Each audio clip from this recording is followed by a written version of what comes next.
Hi friends, I am Ajukumar, the English trainer from English Academy, Pathanamthitta. What is the difference between if I were and if I was? നിങ്ങൾ പലപ്പോഴും കേട്ടിരിക്കും if clause വെച്ച് if I were അല്ലെങ്കിൽ he were, she were എന്ന് പറയപ്പെടും. if I was, she was, he was എന്നൊക്കെ പറയപ്പെടും. ആദ്യത്തെ case എടുക്കുക. if I were or she were, ifന് ശേഷം സബ്ജക്റ്റിന് ശേഷം were വരുമ്പോൾ that is totally impossible or imaginary condition.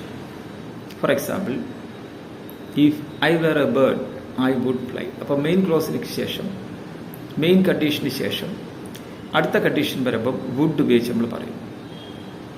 Second case, if she was late, that was probably A traffic jam.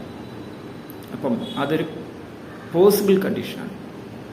Possible condition പറയാൻ നമ്മളെപ്പോഴും was എന്ന് പറയും. സബ്ജക്റ്റിന് ശേഷം വാസ്, അതിനകത്ത് സിംഗുലാർ പ്ലൂറൽ ഡിഫറൻസ് ഒന്നുമില്ല. വേർ ഉപയോഗിക്കുമ്പോഴും I were, you were, she were വ്യത്യാസമില്ല. Remember, if I were means that's an imaginary condition. If I was means that's a possible condition. Right?